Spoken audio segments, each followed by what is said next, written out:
शिफा और वहाज ने मिलकर जो तमांचा मारा है ना वरीशा और महक के मुंह पर, वो तो मुझे बहुत ही मजे का लगा। अपने जो है ना जख्म चाटने पे मजबूर हो गई ये दोनों साजिशी औरतें।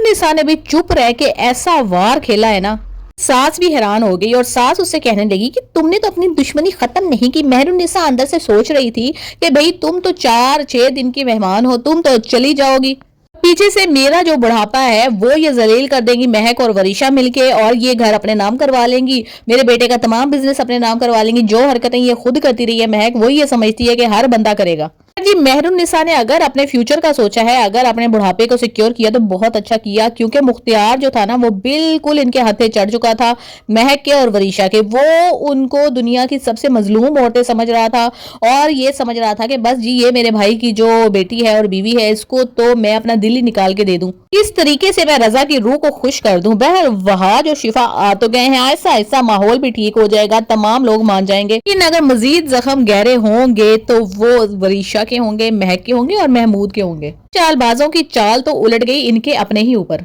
रजा के निकाह में होते हुए महक बीबी ने पूरे का पूरा चक्कर चलाया महमूद के साथ, बल्कि महमूद के साथ तो पहले ही चक्कर चल रहा था। रजा के साथ शादी तो पूरी प्लानिंग का हिस्सा थी, वो तो बेचारा बली का बकरा था। खैर वो मर गया, वो निकल गया बीच में से, फिर सारी जायदाद लेकर ये महमूद के पास चलेगी और वो भी अपने रंडी रोने में, अपने अयाशियों में सारी जायदाद खत्म करने के बाद फिर दोनों माँ बेटी उठकर यहाँ पे आ गई।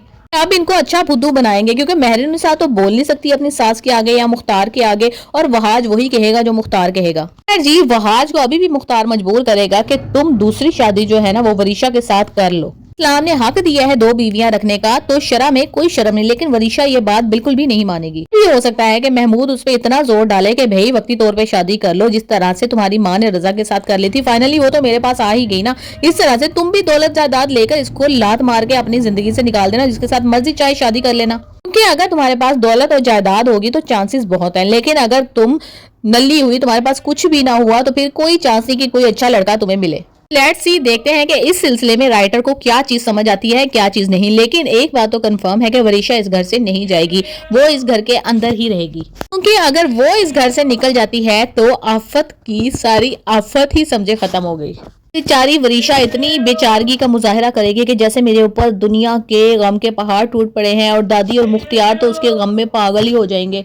कंपनसेशन में उसके नाम पे ये घर लिख देंगे और जायदाद का भी काफी सारा हिस्सा उसको दे देंगे, जिस पे वहाज बहुत ज्यादा नाराज होगा। लेकिन मुख्तार वहाज की बात नहीं सुनेगा और ना ही मेहरुन्निसा की, क्योंकि उसको पता है कि वहाज ने पहले ही वरीशा के ऊपर जुल्म किया है, जो उसके साथ शादी नहीं की। और बकौल उसके के रजा की रूह तो तड़प रही होगी अपनी बेटी को रोते हुए देखकर। जी शिफा आ तो गई है, लेकिन उसको उसका हक नहीं मिलेगा। बहुत ही ज्यादा टफ टाइम देने वाली है वरीशा और महक शिफा को और मेहरुन्निसा को।